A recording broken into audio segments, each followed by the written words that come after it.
വിശുദ്ധ പൗലോസ്ലീഹ തിമോഥെയോസ്യർക്ക് എഴുതിയ 1 ലേഖനം 5 അധ്യായം 1 മുതൽ 10 വരെയുള്ള വാക്യങ്ങൾ. നിന്നേക്കാൾ പ്രായമുള്ളവനെ ശകാരിക്കരുത്.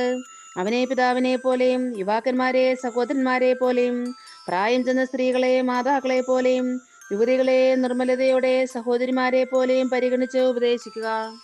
യഥാർത്ഥത്തിൽ വിധവകളായിരിക്കുന്നവരെ ബഹുമാനിക്കുക.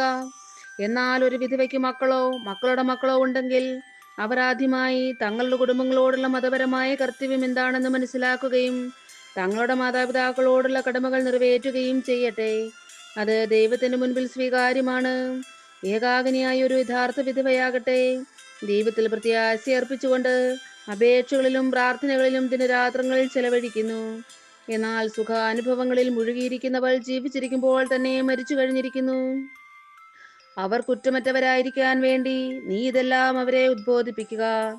ഒരുവൻ തന്റെ സ്വന്തക്കാരുടെയും പ്രത്യേകിച്ച് തന്റെ കുടുംബത്തിന്റെയും ആവശ്യങ്ങൾ നിറവേറ്റുന്നില്ലെങ്കിൽ അവൻ വിശ്വാസം ത്യജിച്ചവനും അവിശ്വാസിയേക്കാൾ ഹീനനുമാണ്.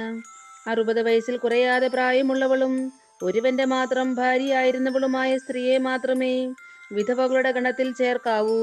മാത്രമല്ല അവൾ സൽപ്രവർത്തികൾ വഴി ജനസമ്മതി നേടിയിട്ടുള്ളവളുമായിരിക്കണം.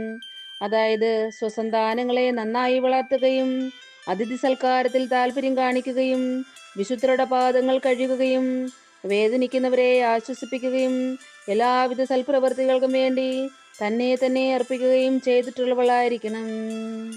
നമ്മുടെ കർത്താവായ മിശിഹായ്ക്ക് സ്തുതി. വിശുദ്ധ മത്തായിയുടെ സുവിശേഷം 22 അധ്യായം 23 മുതൽ 33 വരെയുള്ള തിരുവചനങ്ങൾ. പുനരുദ്ധാനമില്ലെന്ന് പറയുന്ന സദുക്കായർ അന്ന് തന്നെ അവനെ സമീപിച്ചു ചോദിച്ചു, ഗുരു, ഒരുവൻ സന്താനമില്ലാതെ മരിച്ചാൽ അവന്റെ സഹോദരൻ ആ വിധവയെ വിവാഹം ചെയ്ത് സഹോദരന് സന്താനങ്ങളെ ഉൽപ്പാദിപ്പിക്കണമെന്ന് മോശെ അനുശാസിച്ചിട്ടുണ്ട്. ഞങ്ങളുടെ ഇടയിൽ 7 സഹോദരന്മാർ ഉണ്ടായിരുന്നു. ഒന്നാമൻ വിവാഹം ചെയ്തു. സന്താനമില്ലാതെ ഭാര്യയെ സഹോദരന് വിട്ടുകൊണ്ട് അവൻ മരണമടഞ്ഞു. ഇങ്ങനെ തന്നെ രണ്ടാമനും മൂന്നാമനും അങ്ങനെ 7-ാമൻ വരെയും. അവസാനം ആ സ്ത്രീയും മരിച്ചു. അതിനാൽ പുനരുദ്ധാനത്തിൽ അവൾ ഈ 7 പേരിൽ ആരുടെ ഭാര്യയായിരിക്കും? അവർക്കെല്ലാം അവൾ ഭാര്യയായിരുന്നിട്ടുണ്ടല്ലോ. യേശു മറുപടി പറഞ്ഞു, വിശുദ്ധ ലിഖിതങ്ങളോ ദൈവത്തിന്റെ ശക്തിയോ മനസ്സിലാക്കാത്തതിനാൽ നിങ്ങൾക്ക് തെറ്റുപറ്റിയിരിക്കുന്നു. പുനരുദ്ധാനത്തിൽ അവർ വിവാഹം ചെയ്യുകയോ ചെയ്തു കൊടുക്കുകയോ ഇല്ല. പിന്നെയോ അവർ സ്വർഗദൂതന്മാരെ പോലെയായിരിക്കും. ഞാൻ അബ്രഹാത്തിന്റെ ദൈവവും ഇസഹാക്കിന്റെ ദൈവവും യാക്കോബിന്റെ ദൈവവുമാണ് എന്ന് മരിച്ചവരുടെ പുനരുദ്ധാനത്തെ പറ്റി ദൈവം നിങ്ങളോട് അരുളി ചെയ്തിരിക്കുന്നത് നിങ്ങൾ വായിച്ചിട്ടില്ലേ? അവിടുന്ന് മരിച്ചവരുടെയല്ല, ജീവിക്കുന്നവരുടെ ദൈവമാണ്. ജനക്കൂട്ടം ഇത് കേട്ടപ്പോൾ അവന്റെ പ്രബോധനത്തെ പറ്റി ആശ്ചര്യപ്പെട്ടു.